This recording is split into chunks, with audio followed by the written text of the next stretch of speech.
ஒரு மகிழ்ச்சியான செய்தி. இதயம் நலனையின் விலை லிட்டருக்கு ரூபாய் 105 குறைஞ்சிருக்கு.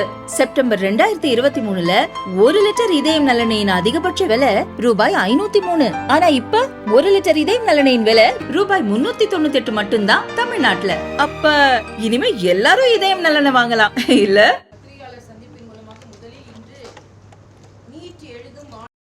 மாணவிகள் அத்தனை பேருக்கும் எங்களது உளமார்ந்த நன்றியை வாழ்த்துகளையும் நான் தெரிவித்துக் கொள்கிறேன். மாணவர்கள் மிக நன்றாக எழுத வேண்டும், தேர்வாக வேண்டும் என்பது அனைவரின் விருப்பம். ஒருவேளை நமக்கு இந்த வகையில் தேர்வாகவில்லை என்றால் கூட இன்னும் 2 வாய்ப்புகள் இருக்கிறது. அதனால்தான் நீட் என்பது தேர்வு என்பது முதன்மையானது என்று நாம் சொல்லிக் கொண்டிருக்கிறோம். அது மட்டுமல்ல, இன்று நாடு முழுவதும் 22 லட்சம் பேர் நீட் எழுதுகிறார்கள். இதில் 1.5 லட்சம் குழந்தைகள் தமிழ்நாட்டிலிருந்து எழுதுகிறார்கள். ஆக அரசியல் செய்வதையெல்லாம் பொருட்படுத்தாமல் மாணவர்கள் தங்கள் எதிர்காலத்தை நோக்கி சென்று கொண்டிருக்கிறார்கள். தமிழக மாணவர்கள் என்பதை இது வலியுறுத்துகிறது. திராவிட முன்னேற்ற கழகம் ஆட்சிக்கு வந்து இது 5வது நீட். முதல் நீட்டே நடக்க விட மாட்டோம் என்று சொன்னார்கள். ஆக அதிலிருந்து இவர்கள் எதையுமே இவர்கள் செய்கிறோம் என்று சொல்வதை செய்ய முடியாது என்பதை இன்று நீட்டாக சொல்லிக் கொள்கிறோம் நாங்கள். அடுத்து இன்று முக்கியமாக நம் பத்திரிகை சகோதரர்களெல்லாம் அழைத்தது, நாம் எல்லாம் மனதிற்கு மிகுந்த வருத்தம் அளிக்கக்கூடிய பஹல்காம் காஷ்மீர் தீவிரவாத தாக்குதல், பயணிகள் மீது, ஏன் தேனிலவு சென்ற பயணிகள் மீது கூட தாக்குதல் நடந்து குண்டடிப்பட்டு, அதில் குறிப்பாக ஆண்கள் என்று பாகுபாடு பார்த்து கொல்லப்பட்டு, இன்று மிக மிக சோகமான சூழ்நிலையில் இந்த நாடு மட்டுமல்ல உலகமே இருக்கிறது. இன்று தமிழகத்தில் கூட சில ஆதரவு குரல்கள் வரவில்லை என்றால் கூட பாரத தேசத்திற்காக 30 நாடுகள் தங்களது ஆதரவு குரலை தெரிவித்திருக்கிறார்கள். இது ஒன்றே நம் பாரதத்திற்கு உலக அரங்கில் தீவிரவாதத்தை எதிர்ப்பதற்கு எந்த அளவிற்கு ஆதரவு இருக்கிறது, குறிப்பாக நம் பாரத பிரதமருக்கு எந்த அளவிற்கு ஆதரவு இருக்கிறது. வெளிநாடு செல்கிறார் என்று சொல்லிக் கொண்டிருந்தார்கள், விமர்சனம் செய்து கொண்டிருந்தார்கள். ஆனால் வெளிநாடு சென்றது நம் நட்புறவிற்காகவும், நம் நாட்டிற்கு ஒரு பிரச்சனை வந்தால் உலகில் பல நாடுகள் நம்மோடு இருக்க வேண்டும் என்பதற்காக ஒரு நல்லெண்ண அடிப்படையில் அவர் சென்று வந்த பயணங்கள் இன்று நல்லெண்ண அடிப்படையில் நமக்கு உதவுகிறது. அதனால் இன்று தீவிரவாத தாக்குதல் யாருக்கும் உகந்ததல்ல, எந்த தேசத்திற்கும் உகந்ததல்ல, பாரத தேசத்திற்கு ஒட்டுமொத்தமாக உகந்தது அல்ல. ஏனென்றால் மற்ற தேசங்களை விட நாம் ஒரு தீவிரவாத நாட்டை பக்கத்திலேயே வைத்து கொண்டிருக்கிறோம். அந்த வகையில் நாமெல்லாம் பாதுகாப்பாக இருக்க வேண்டும் என்பதுதான் அனைவரின் எண்ணம். அதனால் அந்த தீவிரவாத தாக்குதலை எதிர்த்து பாரதிய ஜனதா கட்சியின் சார்பில் நாளை மாலை 4 மணிக்கு மிகப்பெரிய ஆர்ப்பாட்டம் தமிழகம் முழுவதும் நடைபெறுகிறது. ஒவ்வொரு மாவட்டத்திலும் இந்த ஆர்ப்பாட்டம் நடைபெறுகிறது. சென்னையில் 7 மாவட்டத்தை சார்ந்து சேர்த்து சென்னையில் நடைபெறுகிறது. மற்ற 61 மாவட்டங்கள் அந்தந்த மாவட்டங்களில் நடைபெறுகிறது. இதில் தலைவர்கள் அனைவரும் இதில் தலைமை தாங்குகிறார்கள். முக்கியமாக சென்னையில் நடக்கும் ஆர்ப்பாட்டத்திற்கு நமது மாநில தலைவர் மரியாதைக்குரிய அண்ணன் நயினார் நாகேந்திரன் அவர்கள் கலந்து கொள்கிறார்கள். அவர்களோடு நானும் கலந்து கொள்கிறேன். அதே போல கோவையில் நடக்கும் ஆர்ப்பாட்டத்திற்கு முன்னாள் மாநில தலைவர் தம்பி அண்ணாமலை அவர்கள் தலைமை தாங்குகிறார்கள். சகோதரி சட்டமன்ற உறுப்பினர் வானதி ஸ்ரீனிவாசன் அவர்களும் கலந்து கொள்கிறார்கள். மதுரையில் முன்னாள் மத்திய அமைச்சர் மரியாதைக்குரிய அண்ணன் பொன் ராதாகிருஷ்ணன் அவர்கள் தலைமை தாங்குகிறார்கள்.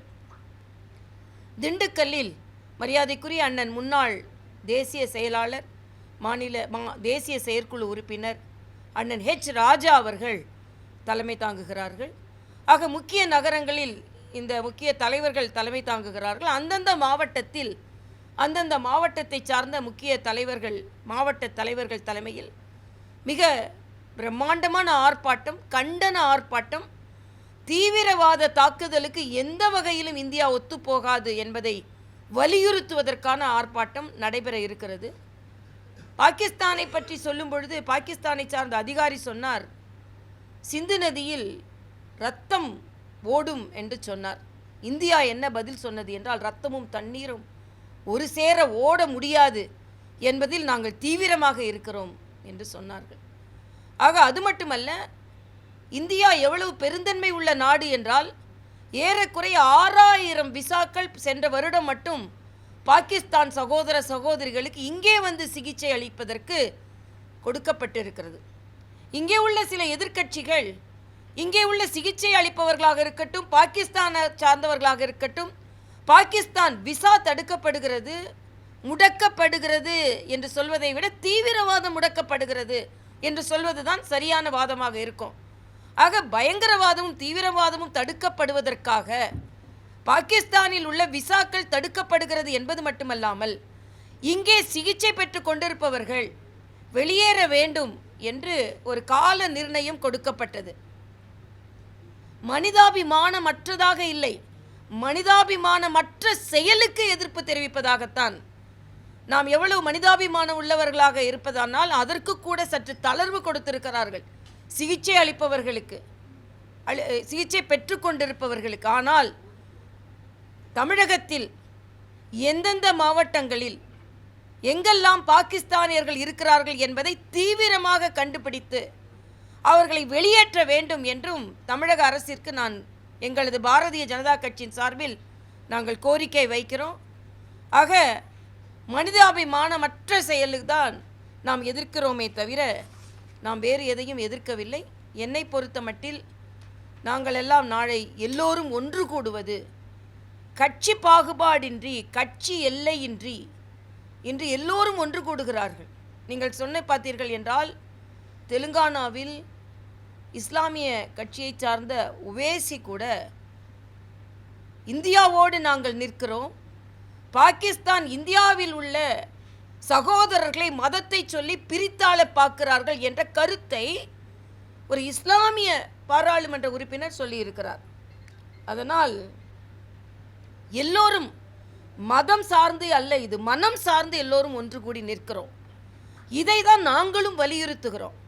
வேண்டுமென்றே இதை மத பிரச்சனையாக எதிராணியில் உள்ளவர்கள் தான் எடுக்கிறார்களே தவிர நாம் மனம் சார்ந்ததாக, மனிதம் சார்ந்ததாக நாம் இதை அணுகுகிறோம். நம் நாட்டிற்கு ஒரு பாதுகாப்பு வேண்டும், நம் நாட்டின் மீது தாக்குதல் நடந்ததற்கு எதிர்ப்பு தெரிவிக்கிறோம், நம் நாட்டு குடிமக்கள் மீது ஏற்பட்ட தாக்குதலை நாம் எதிர்க்கிறோம் என்பதை, நாம் தீவிரவாதத்தை தீவிரமாக எதிர்க்கிறோம் என்ற வகையில் நாளைய ஆர்ப்பாட்டம் நடைபெறும்.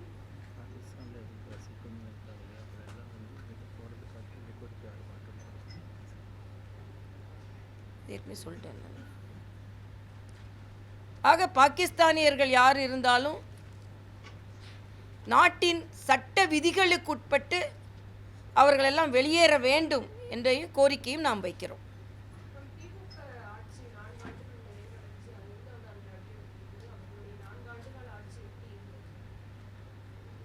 நான் ஏற்கனவே சொல்லிட்டேன்ல, நீட்டை பற்றி சொல்லும் பொழுது முதல் கையெழுத்து நீட்டுக்கான வேற சொல்லலை, முதல் கையெழுத்து நீட்டுக்கான கையெழுத்துன்னு சொல்லி 5வது முறை திராவிட முன்னேற்ற கழக ஆட்சிக்கு வந்தப்போ நீட் நடைபெறுகிறது. ஆக நீட்டா அவங்களால எதுவும் செய்ய முடியாது என்பதை நீட், அதனால் அவர்கள் ஆட்சி நீட்டிக்கவும் முடியாது என்பதை நீட் சொல்கிறது. 2026 full stop for DMK government. அது மட்டுமல்ல, இது 4 ஆண்டு திராவிட முன்னேற்ற கழக ஆட்சி என்பது எங்கள்கிட்ட கேட்காதுங்க, போராடி கொண்டிருக்கும் செவிலியர்களிடம் கேளுங்கள். அவர்கள் தற்காலிக செவிலியர்கள் ஏறக்குறைய 14,000 பேர் அரை சம்பளம் வாங்கி கொண்டு பணியாற்றி கொண்டு இருக்கிறார்கள்.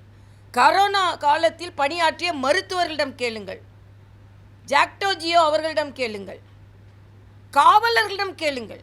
காவலர் படிப்புக்கு படித்த இளைஞர்கள் பரீட்சை எழுதிவிட்டு தேர்வாகாமல் இருக்கிறார்கள், பணி செய்ய ஆதரவு கிடைக்காமல் இருக்கிறார்கள், பரீட்சை எழுதுவதும் தடுக்கப்பட்டு கொண்டிருக்கிறது.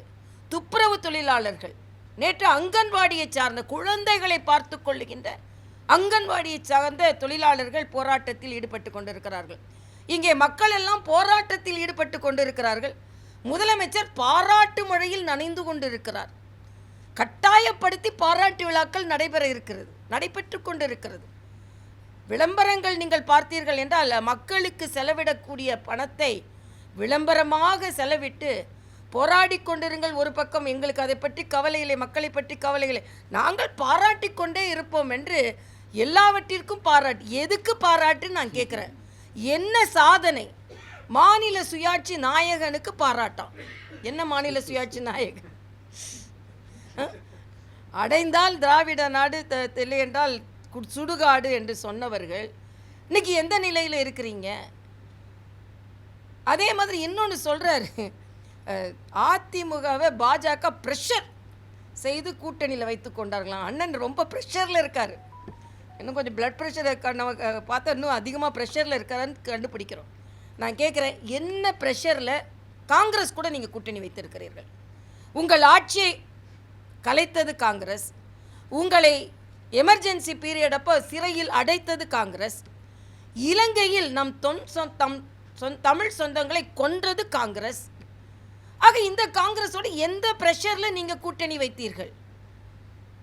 ராஜமன்னார் கமிட்டி என்று போட்டு மாநில சுயாட்சிக்காக ஒரு கமிட்டி போடுகிறீர்கள். இன்றைக்கி ஒரு கமிட்டி போட்டவன் என்ன கமிட்டி போட்டாலும் அது தீர்வு கிடைக்காது. தீர்வு கிடைத்தாலும் அவர்கள் அதை பின்பற்ற மாட்டார்கள் என்பதற்கு இதுக்கு முன்னைய உதாரணங்கள் இருக்கிறது. ராஜமன்னார் கமிட்டின்னு ஒன்று போட்டாங்க. 2 வருஷத்தில் அவங்க கொடுத்த எந்த ரெக்கமெண்டேஷனையும் பின்பற்றலை. உடனே இந்திரா காந்தி கூட சரண்டர் ஆனாங்க. ஆக என்ன ப்ரெஷரில் நீங்கள் காங்கிரஸோடு சரண்டர் ஆனீர்கள் என்று கேட்கிறேன். அதனால் அதிமுக பாஜக கூட்டணி வந்ததிலிருந்து அண்ணன் ஸ்டாலின் அவர்கள் மிகுந்த ப்ரெஷரில் இருக்கிறார். அதனால் ப்ரெஷரில் இந்த கூட்டணி நடைபெறுகிறது, ஏற்படுத்தப்பட்டது என்று சொல்கிறார். நாங்கள் ரொம்ப ப்ரெஷரில் இல்லை, நாங்கள் ப்ளஷராக இருக்கோம்.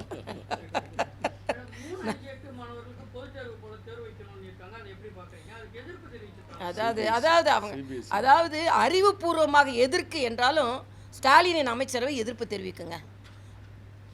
சிபிஎஸ்சியில் 5-8க்கு பொதுத் தேர்வு நடக்கும். இதில் அன்பின் மகேஷ் பொய்யா பேசி கொண்டு இருக்கிறார். ஏதோ ட்ராப் அவுட் இருக்குமா, அவங்கள அதே பள்ளியில் அதே வகுப்பில் உட்கார வைத்து விடுவார்களாம். இதை தெளிவாக மத்திய அரசின் திட்டம் எதுவுமே மக்களுக்கானது, மாணவர்களுக்கானது. இந்த பரீட்சை 8வது பரீட்சை எப்படி தெரியுமா நடக்கும்? ஒருவேளை அவங்க ஃபெயில் ஆயிட்டாங்கன்னா 2 மாதங்களுக்கு சிறப்பு ஆசிரியர்களை போட்டு அவர்களுக்கு பயிற்சி கொடுத்து 2வது மாதத்தில் திருப்பி பரீட்சை வைக்கப்படும். அந்த பரீட்சையில் பாஸ் ஆகுனா உடனே அவங்கள அடுத்த கிளாஸுக்கு, அந்த லீவ் நேரத்தில் பரீட்சை வச்சு அடுத்த கிளாஸுக்கு அவங்கள ப்ரமோட் பண்ணி விடுவாங்க. எந்த தமிழக மாணவியும் 2 மாதம் சிறப்பு பயிற்சிக்கு பின்பு ஃபெயில் ஆக மாட்டாங்க. அன்பின் பொய்யாமலிக்கு வேணால் அது புரியாமல் இருக்கலாம். ஆனால் எனக்கு மாணவர்களை பற்றி நன்றாக தெரியும். இன்னொன்று, சென்ட்ரல் போர்டில் பாஸ் சதவீதம் 30 மார்க்கு, தமிழ்நாட்டில் 35. ஆக 30 மார்க்கு கூட பாஸ் பண்ண முடியலன்னா அவங்க எப்படி இன்னொரு கிளாஸுக்கு போய் அவங்க திறமையாளர்களாக ஆவாங்க? சரி, 8வது ஆல் பாஸ் கொடுத்துறீங்க, 9வதுல? ஆக 9வதுல தடுமாற மாட்டார்களா? ஆக 9வதில் தடுமாற்றக்கூடாது இருக்கிறதுக்காக, அவர்கள் தடம் பதிக்க வேண்டும் என்பதற்காக 8வதிலேயே அவர்கள் பலம் பொருந்திய மாணவர்களாக மாற்றுவதற்கான சக்தி இது. ஒன்றை சொல்லுவாங்க, இன்னொன்றை சொல்ல மாட்டாங்க. ஃபெயில் ஆக்குவாங்கன்னு சொல்கிறாங்களே தவிர ஃபெயிலான மாணவர்களுக்கு சிறப்பு கவனம் செலுத்தி அவர்கள் 2 மாதத்தில் திருப்பி பரீட்சை வச்சு அவங்கள பாஸ் பண்ணுறாங்கன்னு சொல்கிறது கிடையாது.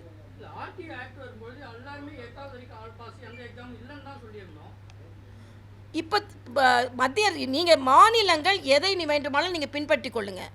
ஆனால் மத்திய அரசிற்கு உரிமை இருக்கிறது. அவர்கள் நடத்தும் சிபிஎஸ்சியில் இப்படிப்பட்ட இன்னொன்று நான் சொல்கிறேன், ப்ரெஷர்னு சொல்கிறார்ல, தமிழக பாடத்திட்டங்களில் கூட ஒரே பரீட்சை தான் ப்ரெஷரோடு எழுதணும். சிபிஎஸ்சியில் 2 பரீட்சை வைக்கிறாங்க. அதில் 2ல் எதில் அதிக மார்க் வாங்கினாங்களோ அந்த பரீட்சை மார்க்கை எடுத்துக்கிறாங்க. இன்னொன்று, சிபிஎஸ்சி சிலபஸ் 15% குறைக்கப்பட்டிருக்கிறது. இன்னைக்கு அன்பின் பொய்யாமொழி சொல்கிறால் கடனை உடனே வாங்கி சிபிஎஸ்சியில் சேர்க்குற பெற்றோர், இதுவே தப்பு. அப்போ நீங்கள் உங்களோட அரசாங்க பள்ளிகள் சரியாக இல்லை, அதனால் தமிழகத்து பெற்றோர் கடனை உடனே வாங்கி சிபிஎஸ்சியில் சேர்க்க வேண்டிய கட்டாயத்தில் இருக்கிறார்கள் என்பதை சொந்த வாக்கு மூலமாகவே நீங்கள் ஏற்றுக்கொள்கிறீர்கள். ஆக பள்ளி கல்வித்துறை, இதில் வேறு நீங்கள் பள்ளி கல்வித்துறையை நான் மத சடங்காக மாற்ற மாட்டோம், மூட நம்பிக்கை அங்கே இருக்கக்கூடாது, சோஷியல் ஜஸ்டிஸ் தான் இருக்கணும் அப்படின்னு சொல்கிற திராவிட முன்னேற்ற கழக அண்ணன் ஸ்டாலின் தலைமையில் உள்ள பள்ளியில் தான் அறிவுக்கு பதிலாக அறிவாள் இருக்கிறது பையில். ஒற்றுமைக்கு பதிலாக சாதிய வேற்றுமை இருக்கிறது. இதுவரைக்கும் எந்த ஆட்சியிலையும் குழந்தைகளுக்கு மத்தியில் சாதிய வேற்றுமை வந்து அவர்கள் அடித்து கொண்டது கிடையாது. இந்த ஆட்சியில் மட்டும்தான் நடக்குது. இந்த ஆட்சியில் மட்டும்தான் குடிநீரில் மலம் கலக்கப்பட்டது, கழிக்கப்பட வேண்டிய மலம் கலக்கப்பட்டது. ஆக எல்லா விதத்திலும் சமூக நீதிக்கு எதிராக இருக்கிறீர்கள். நீங்கள் சமூக நீதி மட்டும் பகுத்தறிவு மட்டும்தான், பகுத்தாய்ந்த அறிவே உங்களுக்கு இல்லையே. நீங்கள் என்ன சிபிஎஸ்சியில் சொல்லி கொடுக்குறாங்க? பாண்டிச்சேரியில் நான் பெருமையாக சொல்லுவேன், அனைத்து அரசாங்க பள்ளிகளிலும் சிபிஎஸ்சி ஆகிவிட்டது. அதனால் கடனை உடனே வாங்கி பெற்றோர் சேர்க்க வேண்டியதில்லை. அனைத்து குழந்தைகளுக்கும் உயர்கல்வி. உடனே இங்கே உள்ளவங்க சொன்னாங்க தமிழை ஒழித்து விட்டார்கள். இன்னும் அதே சிபிஎஸ்சிக்கு தமிழ் பாடநூல் தமிழகத்தில் இருந்து தான் போய்கொண்டிருக்கிறது என்ற எண்ணம் கூட, என்ற தகவல் கூட தெரியாமல் தமிழகத்தை சார்ந்தவர்கள் இருந்து கொண்டிருக்கிறார்கள். அதனால் இன்று பள்ளி கல்வியை தயவு செய்து மாணவர்களும் பெற்றோரிடம் விட்டுவிடுங்கள், உங்களை அரசியலாக்காதீர்கள் என்று தான் நான் கேட்டுக்கொள்கிறேன்.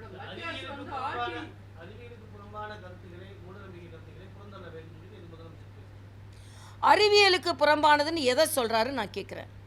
பகுத்தறிவு என்று அவர் எதை சொல்கிறார்கள்? மூல நம்பிக்கை மூட நம்பிக்கை என்று எப்படி சொல்ல முடியும்? நான் சின்ன வயசுலேருந்து திருநீர் வச்சுட்டாங்க நான் போவேன், இது என்னோட உரிமைங்க. ஹிஜாப் போடுறது உரிமை இல்லையான்னு சொல்கிறீங்க பார்க்கலாம். இப்போ இன்னொரு மதத்திற்கு இருக்கின்ற உரிமை இந்து மதத்திற்கு ஏன் இல்லைன்னு நான் கேட்குறேன். நீங்கள் மூட நம்பிக்கை என்றால் அது மூட நம்பிக்கை ஆகிவிடுமா? எங்களுக்கு மூல நம்பிக்கை இருக்கிறது, பொட்டு வச்சுட்டு தான் நாங்கள் போவோம்னு அந்த நம்பிக்கை இருக்குது. அதை எதிர்க்கிறதுக்கு நீங்கள் யார்? மக்களின் மன உணர்வை எதிர்ப்பதற்கு நீங்கள் யார்? இதைத்தான் நாங்கள் கேள்வி கேட்கிறோம். மக்கள் கேள்வி கேட்க வேண்டும். நான் கயிறு கட்டணும், என்னை கட்டியிருக்கேன், இந்த கயிறு எனக்கு நம்பிக்கை தருகிறது என்றால் நான் கட்டுகிறோம். தாலியம் கட்டுறாங்க.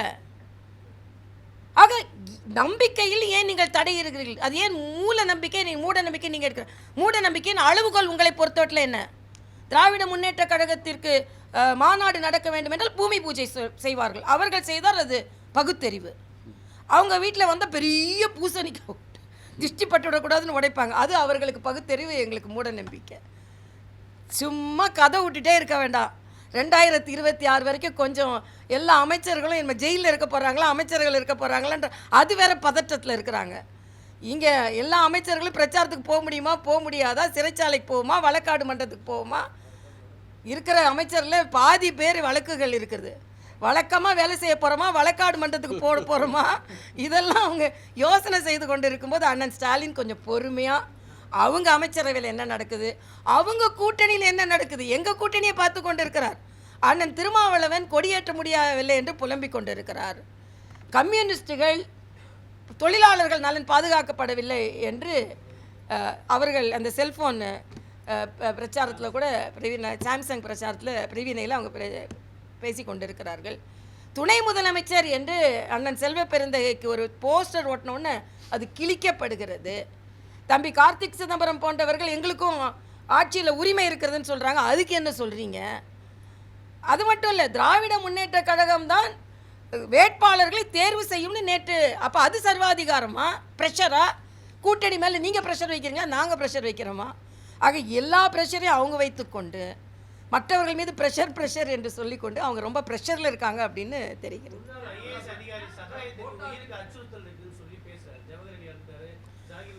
அதாவது சகாயத்துக்கும் அச்சுறுத்தல் இருக்கிறது, மதுரை ஆதீனத்திற்கும் அச்சுறுத்தல் இருக்கிறது.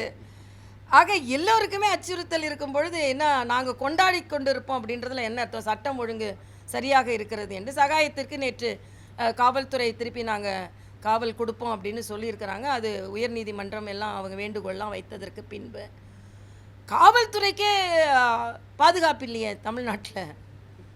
காவல்துறையில் உள்ள ஒரு சகோதரியே எனக்கு பாதுகாப்பு இல்லை, நான் சிலற்றை எதிர்த்து பேசியதனால் எனது அலுவலகம் எரிக்கப்பட்டது என்று தமிழ்நாட்டில் தான் ஒரு காவல்துறை அதிகாரி தனது குற்றச்சாட்டை வைத்தார்கள். அதனால் இன்றைக்கி ரொம்ப ப்ரெஷரில் இருக்காங்க. கொஞ்சம் ஈஸாகட்டும், ப்ரெஷர் குக்கர் மாதிரி கவலைப்பட வேணாம்.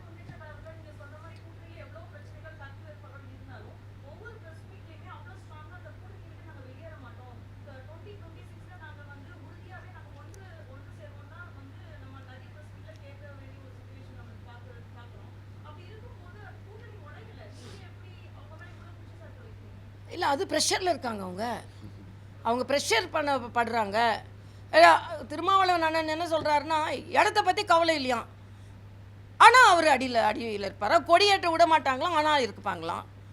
காங்கிரஸ் 60 சீட்டுக்கு மேலே நாங்கள் கேட்போம், ஆனால் அவங்க கீழே இருப்பாங்களாம். ஆக அவங்க மேலே பூசி மொழிகி கொண்டு இருக்கிறார்கள். உள்ள பெரிய பிரச்சனை அவங்களுக்கு தானே தெரியும். இல்லைன்னா ஏன் பாஜக அதிமுக கூட்டணி பற்றியே பேசி கொண்டு இருக்கிறார்கள். அதனால் நாளைய ஆர்ப்பாட்டத்திற்கு பொதுமக்களைப் போலவே நம் பத்திரிகை சகோதர சகோதரிகளும் வந்து ஆதரவு தெரிவிக்க வேண்டும். இது நம் மக்களை பாதுகாப்பதற்கான ஆர்ப்பாட்டம், நம் எதிரிகளை எதிர்ப்பதற்கான ஆர்ப்பாட்டம்.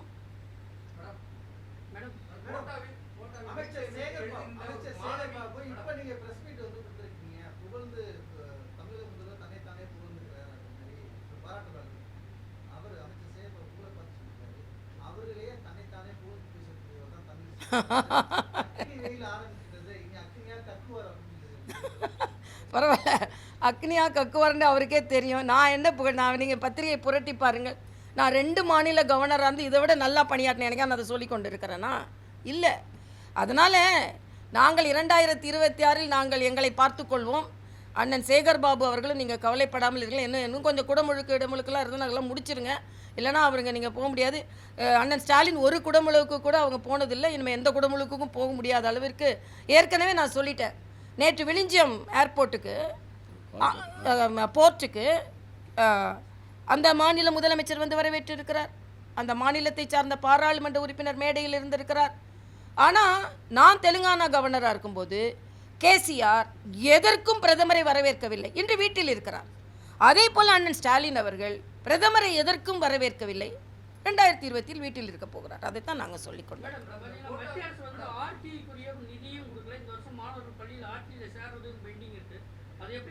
இப்போ நாங்கள் திருப்பி நாங்கள் சொல்லிட்டோம்.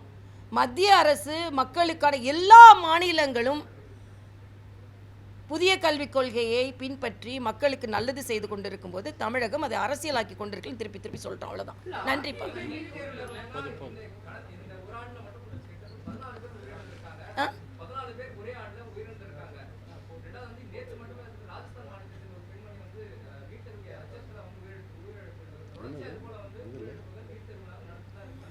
இல்லை, இதுதான் நாங்கள் மாணவர்களே நான் தன்னம்பிக்கையை நீங்கள் ஊக்கப்படுத்த வேண்டும். உங்கள் பல வாய்ப்புகள் உங்களுக்கு. இது தவறான தகவல். நீங்கள் ஒரு +2 ரிசல்ட் வந்த உடனே, ஒரு 10வது ரிசல்ட் வந்த உடனே, ஒரு +2 ரிசல்ட் வந்த உடனே 10வது ரிசல்ட் வந்தோடனே என்ன முடிவுகள் வருகிறது? நம்ம அதை கவனத்தில் சொல்லணும். நம்ம ஆதரிக்கக்கூடாது. தவறான முடிவுகள் எடுத்தால் அதை ஆதரிக்கக்கூடாது, அதை அரசியலாக்கக்கூடாது, அதை தடுக்க முற்பட வேண்டும் என்பது எனது கருத்து.